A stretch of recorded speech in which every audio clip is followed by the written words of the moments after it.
திராவிட model ஆட்சி தான் எங்க தமிழ்நாடு எப்பவுமே டெல்லிக்கும்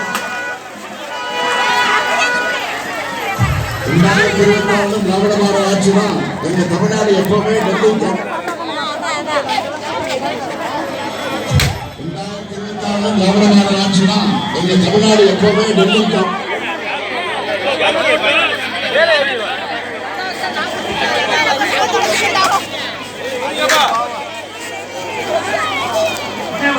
கொஞ்சம் வழி விடுங்க. ஓரமா கலை வெடிக்கிறப்ப கொஞ்சம் உள்ள வாமா.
கொடியை இறக்குங்க, மறைக்குது.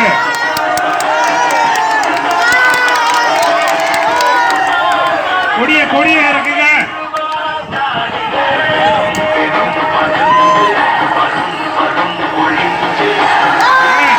அந்த முஸ்லீமி கொடியை இறக்குங்க. அனுபானா முஸ்லீமுக்கு நல்லா இருக்கீங்களா?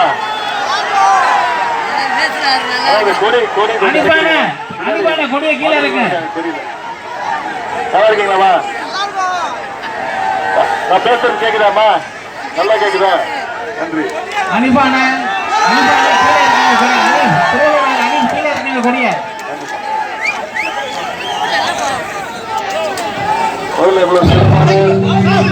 நன்றியை நான் தெரிவிச்சுக்கிறேன். வருகின்ற சட்டமன்ற தேர்தலில் உங்களுக்கு தெரியும், வர்ற 23ஆம் தேதி நம்முடைய சட்டமன்ற தேர்தல்.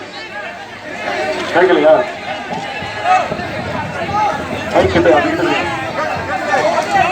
வர்ற 23ஆம் தேதி நம்முடைய சட்டமன்ற தேர்தல்.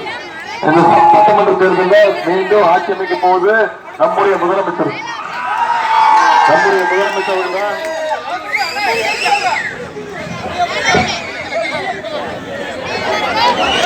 செஞ்சு போன முறை அனுப்பிச்சு வச்சுங்க. நல்லா செயல்பட்டாரா? சூப்பர் எம்எல்ஏவா? இந்த முறை மீண்டும் அந்த தைரியத்தோட தான், அந்த உறுதியோட, அந்த நம்பிக்கையோட மீண்டும் அவருக்கு ஒரு வாய்ப்பு கொடுங்கன்னு கேட்கறதுக்காக நான் வந்திருக்கிறேன். தலைவர் அவர்கள் என்ன அனுப்பிச்சு வச்சிருக்கிறாங்க, போய் புதுக்கோட்டைக்கு போய் முத்துராஜாவுக்கு பிரச்சாரம் பண்ணுங்க.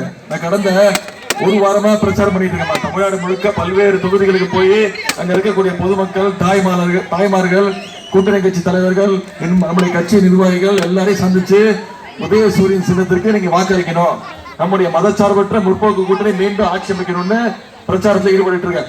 அதை தொடர்ச்சியாக தான் இன்னைக்கு இந்த புதுக்கோட்டை பகுதிக்கு வந்திருக்கிறேன். புதுக்கோட்டை சட்டமன்ற தொகுதிக்கு உங்களை எல்லாம் பார்க்க வந்திருக்கிறேன். நான் உங்ககிட்ட வந்து உதயசூரியன் சின்னத்துக்கு வாக்களிங்கன்னு சொல்ல வந்தேன். ஆனா நீங்க எல்லாம் ஏற்கனவே ஒரு முடிவு எடுத்து வச்சிருக்கீங்க போல இருக்கு. கரெக்டா? முடிவு எடுத்துட்டீங்களா? என்ன முடிவு எடுத்திருக்கீங்க? காட்டி சொல்லுங்க. என்ன செய்யணும்?